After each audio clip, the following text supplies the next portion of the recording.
ya Mas Nah ini yang tadi kan udah sama Vito, sekarang sama Rangga.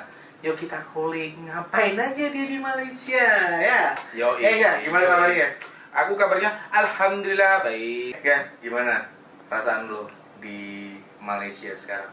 Oke, perasaan yang pertama pastinya tuh bangga banget ya karena apa ya, pencapaian prestasi kayak wah bisa keluar negeri, apalagi kan juga kerja di luar negeri itu kan salah satu mimpinya orang juga kan, nggak semua orang bisa kesini juga gitu. Jadi merasa kayak ya lebih level up lah gitu gambarannya. Kalau gue inget-inget dulu kayaknya kamu gambling juga ya ke Malaysia ya? Gambling sih jatuhnya sih, niatnya cuma nemenin doang. Ya nemenin doang si Iya. Vito ya? Iya, Tapi niatnya cuma akhirnya- nemenin. Malah kejerumus juga ya? Iya, makanya. Dan Tapi kejerumusnya bagus gak sih? bagus lah, soalnya aku mikir kan sampai sini kok nagih gitu. Kok nagih gitu. Ya, jadi awalnya ini dia cuma nemenin Vito doang. Ya udahlah, coba-coba, siapa tahu keterima gitu ya. Iya. Keterima, ketagihan sekarang. Iya. Nah, ilmu apa yang kamu dapetin di sini? Oh, pastinya ilmu yang paling didapat itu adalah satu tentang preparation pastinya. Preparation. Terus buat ini buat anak-anak CA kan? Iya, anak-anak CA biasa. buat anak-anak CA ya. Kalian kan diajarin sama Chef Pras, Chef Oki, itu namanya HACCP. Nah, di sini tuh kalian tuh diajarin banget lah. Gitu. Yang nonton nggak tahu HACCP itu apa? HACCP, Hazard Analytic. Opo Mas Lali. Wah, itu kok lulus ya? Waduh, chef, jangan dilulusin chef, bahaya. Ya intinya tentang apa ya, tentang kebersihan diri, kebersihan daripada quality food kalian. Terus habis itu kayak ya intinya tentang gimana caranya itu tidak menimbulkan masalah lah intinya lah, Bisa dimakan dan sebagainya. bisa dimakan dan bersih lah pastinya. Jadi pengetahuanmu tentang CCTV di sini bertambah banget. Wah, kepake banget pastinya kepake banget. Itu apa ya, jadi poin plus juga karena terkadang hotel bintang 5 tuh mereka HACCP-nya tuh kurang gitu loh. Contoh Tit gitu ya. iya, contohnya gitu ya. Contoh di hotel A lah, dia quality foodnya bagus, presentasinya bagus, kebersihan chefnya bagus, stewardnya itu ada juga yang stewardnya bersih, piringnya bagus gitu kan, maksudnya dalam artian dipolis terus, bla bla bla bla bla, tapi chefnya teknik masaknya yang salah atau mungkin kotor gitu. Tapi kalau di sini enggak kan. Kalau di sini pasti aman sih, pasti aman karena kita juga bukan 24 jam ya, maksudnya kayak setiap hari kita kayak dikasih form itu buat ngisi temperatur chiller, temperatur freezer, kayak gitu-gitulah. Itu jadi pastinya quality food atau apa ya, tentang production itu tuh semuanya terjamin lah keamanannya. By the way, kalau kalian mau tahu sekarang jam berapa aku interview dia? Jam 11.39. Jadi dia baru selesai yang namanya training tadi ya. Ya barusan selesai. Berarti kurang lebih sekitar berapa? 12 jam mau kerja. 12 jam. 12 jam. Itu gak capek lu? Ya, capek, manusiawi capek kan. Tapi karena udah dapat kepercayaan, Wah, gitu. penting banget nih. Itu penting banget. Kok itu. bisa dapat kepercayaan tuh gimana? Yang pastinya kalian itu namanya juga kampus ya, pastinya harus kalian diajarkan lah pastinya tentang kayak auto kayak apa ya, motong-motong kayak apa gimana, kalian kan pasti diajarin lah tekniknya, metode masaknya, bla bla bla bla bla. Nah, kalian diterapin nih di sini, kalian terapin, terus kalian cuma nambahin speed aja lah, kalian peka, itu juga penting banget di kitchen, terutama di luar negeri.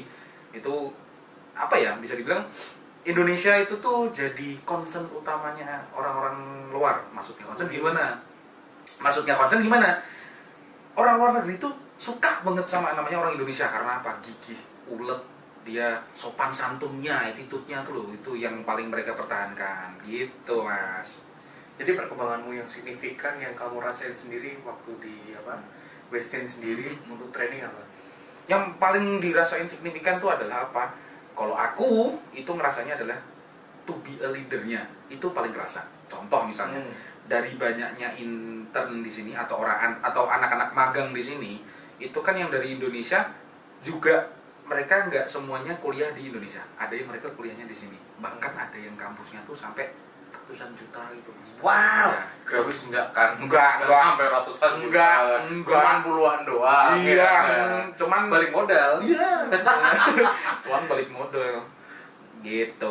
Jadi contoh lah aku nyebut aja kayak ada satu teman itu dia tuh pasti kalian tahu lah kalau anak kitchen pasti tahu Le Cordon Bleu. Le Cordon Bleu ya itulah pokoknya. Itu dia jebolannya situ Mas. And then dia kerjanya ya tidak menjamin lah kalian kampus bagus atau gimana tuh tidak menjamin kerjaan kalian. Oh gitu ya. Tapi kalau menurut aku sih balik lagi semua ke orangnya ya. Betul banget. Kalau Grawisata kan memang mengolah orangnya ya. Betul sih. Ya, Yeah. itu yang aku suka dari Grawisata tuh adalah orang apa ya? Kita tuh dididik buat jadi leader. Kalian datang tuh untuk jadi leader, bukan jadi pengikut. Itu yang paling Asal harus. kalian tahu, dia paling males waktu di kelas ya. Ya, paling males, paling sering bolos. Terus Tapi di tahun banyak wisata dia berubah. Yoi. Ya itulah, itu semua tinggal kemauan aja sih dari Ya, teman-teman. benar sekali. Jadi apapun kalau nanti kalian ke Grawisata, bukan kitanya yang berubah, tapi dari diri kalian dulu yang Betul. berubah. Ya, Betul. Kita Grawisata cuma bantu doang kan? Dia cuma bantu deh, perantara. Yoi. The power orang dalam. Yolah. Aku tidak dengar. Oke. Ini anak sih kan mau ujian. Oke. Mau ujian kelompok nih. Oke, Kira-kira sarannya buat mereka apa? sarannya buat kalian semua, apapun posisinya kalian, itu yang penting follow the game. Ikutin aja permainannya. Gitu. Karena yang menentukan game itu kan seorang chef ya Mas ya. Yes. Ya, karena dia memimpin sebuah kitchen. So, siapapun dari kalian besok yang jadi leader daripada kelompok itu, ya pinter-pinter lu aja strateginya gimana. Dan buat para teman-teman sisanya yang ngikutin, kalian juga harus tahu gamenya si chef itu gimana. Jadi jangan mentang-mentang kalian bisa, kalian lebih jago daripada chefnya, kalian main seenaknya aja. Itu tidak profesional. Kayaknya yang terjadi di zamannya dia deh. Sangat terjadi. Sangat terjadi. Dan tidak mau terulang lagi. Pastinya. Betul kan tadi Vito juga cerita kalau dia selain ilmu kayaknya juga kayak kamu juga selerinya juga nambah. Kamu juga kan? Aduh, masalah salary ya. Waduh, ya. Ya buka-bukaan aja lah. Oke lah. Jadi gini teman-teman ya. Karena aku sama Vito sama ada beberapa teman-teman intern lainnya. Termasuk ini ya. Yang megang kameramennya. Iya. Termasuk yang megang kameramennya itu juga. Itu kita tuh di sini kan dapat fasilitas itu apa? Tidur di hotelnya langsung. Iya, nggak usah diceritain. Tadi Gitu. udah sama Vito. Iya kan, maksudnya yang aku belum. Gitu. Oh iya. Gitu. Kita dapat fasilitas itu ya karena kita merasa iba aja lah, karena oke, terima kasih kita udah dibantu sejauh ini.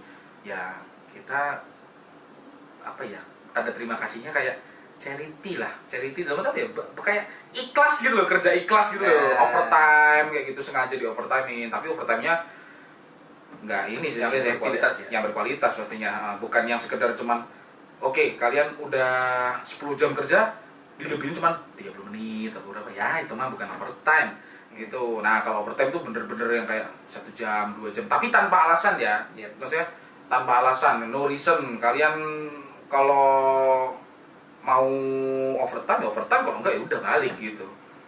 Seperti yang dipesenin sama gue ini ya. Ya betul. Jangan hitung-hitungan. Jangan hitung-hitungan. Ya, betul banget. Ya, oke. Bapak. Oh iya. Enggak. Iya. Iya, ceritanya gini. Dari itu tadi ya. Nah, itu sebelumnya kan 600 ringgit nih, Mas. 600 ringgit. Dan 600 ringgit berarti 2.200.000 lah ya. 2.100.000 lah ya. Kurang lebih segitu lah. Kurang lebih segitu. Nah, dari 600 itu karena HRD-nya nggak enak, karena HRD-nya nggak enak nih, gara-gara kita overtime-nya waktu itu gila-gilaan, kita bisa sampai 14 sampai 15 jam Mas. Karena saking senengnya sama kerjaan itu, gitu. Jadi kerja, tahu-tahu udah lewat gitu. Sama HRD, kontrak yang tadinya 600 diganti jadi 800. Wah, hampir 3-an dong. Iya, bertigaan gitu, tapi belum part-time-nya. Ya kayak Vito tadi ya, ada part-time-nya. Jadi totalnya berapa nih? Kalau sama part-time, aku paling kenceng tuh waktu itu 1.600 sekian lah. Kalau dirupiahkan tuh berapa ya? sampai 7 jutaan lah itu. Tapi tetap kalah lu sama yang pegang kamera. Iya, kalau yang pegang kamera tuh orang gila teman-teman. Gitu. Dia fun fact ya teman-teman ya, fun fact ya. Dia ini satu-satunya temenku yang paling brengsek di sedunia. Karena apa? Karena dia bilang sama aku orangnya tuh susah sakit. Aku nggak percaya. Dia buktiinnya dengan cara apa? 4 minggu dia nggak cuti. 4 minggu dia nggak ambil libur, dia ngambil part time. Serius tuh. Kameramennya keren banget sih. Ya itu memang patut ditiru sih, kayak kita sebutin aja namanya. Iya, namanya tuh Segar. Enggak. Iya, jangan ketawa. Namanya Fresh. Bener, dia anak Bandung ya? Bogor. Anak Bogor ya. Anak Bogor. Kebetulan training bareng sama anak-anak Gerawisata di sini. Aku appraise banget sama Fresh. Ya dia yang bantuin aku video di sini pas waktu kita buat konten ya. Konten yang waktu ini kan, waktu wisuda itu. Ya. Jadi aku emang dari awal udah impress banget sama Fresh. Dia pasti bisa kayak kalian. Ternyata bisa, melebihi lagi. Iya, pesen-pesen dong buat adik-adiknya. Oke, pesen-pesennya ini ya, aku ada satu kata-kata dari Bapak Satu kata. Maksudnya satu kalimat. Oke. Satu kalimat dari Bapak Jenderal Sudirman. Dari Bapak Jenderal Sudirman ya. Dia tuh pernah mengatakan apapun caranya, apapun resikonya. Gitu. Jadi meaningnya adalah kalian mau cita-citanya setinggi-tinggi apapun, ya kalian tuh harus kejar itu. Ya apapun rintangannya, apapun medannya, terabasnya udah gaskennya udah gitu. Buktikan lah kalian tuh siapa. Gitu. Dan ingat pesanku tadi sih, kayak ya kalian datang ke sini buat jadi leader, bukan buat jadi followers. Gitu. Mau terima kasih guys ya. Kamu ke siapa nih? Terima kasih pastinya ke semuanya lah ya. Ke Grawis ya kan? Oke, ke Grawis ya. Kalau ke Grawis pastinya itu dari sistemnya dulu lah. Aku terima kasih karena memang sistemnya tuh keren gitu loh. Kayak nggak semua kampus di Semarang itu tuh bisa kayak gitu. Kayak mengembangkan bakat daripada murid-muridnya lah. Gitu. Nah, nggak nyesel ya masuk Grawis ya? Oh enggak sih. Nggak nyesel masuk kulineri ya? Apa ganti topik itu mas? Ya sekarang kan nyesel lah kamu udah dapet cuan. Iya betul, tapi kan perjuangannya. Gitu. Balik lagi sama orangnya. Iya betul. Kalau punya mimpi doang tapi nggak pernah ngejar percuma kan? Iya betul. Nggak pernah ngelain percuma. Iya. Oke, mau titip salam buat siapa? Chef-chefmu atau gimana? Oke, pastinya titip salam tuh buat ibu kita yang tercinta dulu ya. Buat ibu kita tercinta Bu Heni. Ya Bu, titip salam. Titip salam.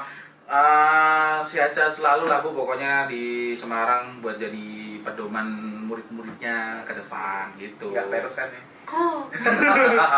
Terus buat Mas Edo ya, terima kasih juga bimbingannya Mas, sabar juga orangnya. Next lagi buat inilah buat staf-staf Gerawisata, mereka selalu mengapresiasi apa karya yang sudah kita buat. Enggak sih, aku enggak sih. Itu malu doang. Maksudnya apa ya, ngapresiasi dalam artian meskipun itu terlepas enak atau gak enak, mereka selalu bilang kayak aku yakin kalian bisa gitu. Itu yang paling aku ingat-ingat lah sampai sekarang. Dan juga buat pengajar ya, pastinya buat Chef Pras, Chef Oki, Chef Kalisa, itu kalian sangat kepake banget lah ilmunya kalian di sini tuh. Bahkan apa ya, beberapa teorinya kalian itu tuh dikenal baru di sini. Wow. Ya, teorinya kalian itu dikenal baru. Example? Contoh waktu itu ada tiga-tiganya ada semua mas. Saya tahu adalah contoh dari Chef Pras dulu yang paling sering gue pakai. Itu tuh teori ngambil keputusan. Contoh kayak gini, di Malaysia ini kan ada culture India vegetarian kan. Oke. Nah, suatu ada tuh dia pesan roti vegetarian. Yang aku pikir adalah ya cari roti yang nggak pakai telur, terus habis itu olesinnya pakai apa namanya? Bukan apa namanya? Olive oil sama garlic. Kok gitu nih? Dan responnya dia apa? Chef, I'm very thank you so much because you apa ya, intinya kayak pelayanannya tuh bagus banget gitu. Terima kasih udah dibela-belain buat itu. Itu baru dari satu chef. Dari kedua dari Chef Oki, teori yang paling apa ya, salah satu teori yang paling dia kasih tahu ke kita dan itu kepake di sini, dan itu bahkan hal baru bahkan ya. Chef Oki itu pernah bilang ke aku kalau 1 detikmu tuh berharga Le gitu. Jadi waktu itu aku lagi preparation, potong-potong kan Mas. Karena memang jadwalnya tuh udah rushing, busy pula, ya kan? Aku motong bawang, yang lain tuh disekop terus ditaruh di mangkok, sekop taruh mangkok. Chef Oki tuh ngajarin dimiringin cutting boardnya, tarik ke bawah. Itu paling sering kepake, gitu. Dan itu 1 detik harus berharga. Ya 1 detik yang 1 detikmu di kitchen tuh berharga banget, gitu. Terus kalau dari Chef Karissa itu tuh tentang apa ya? Aku kok lupa ingat. Oh, teori tentang matengin apa Mas namanya? Kayak aduh aku lupa nama barangnya. Miss Kalisa, maaf ya dia lupa. Nggak usah lurusin aja. Oh, ini apa namanya? Kis. Nah, pai kis itu waktu itu ada yang komplain karena apa namanya? Benyek kan. Aku masukin oven lagi. Aku mengingat tuh Miss Kalisa pernah bilang teksturnya harusnya sekian gitu. Keluar dapet tip gitu. Miss Kalisa bisa minta tipsnya itu keren banget sih itu. Aku cuman sekedar ngingetin tuh, meskipun waktu waktu praktek itu aku sebenarnya nggak tahu banget itu. Yaudah taunya cuma masak makannya udah gitu. Ya gimana lagi kerjanya anak kulineri aja. Iya pastinya. Masak makan. Iya, gitu. Tapi yang pastinya teorinya dari chef-chefnya kalian itu the best banget sih. Kepake banget, sangat kepake, dan bahkan ya seperti yang aku bilang tadi, jadi hal baru buat orang-orang sini. Bahkan kalian bisa ngajarin orang sini. Gitu. Jadi sudah tahu kan sekolah kulineri harus gimana? Gerawisata. Gerawisata bersama kami menuju sukses. Yes. Bye bye.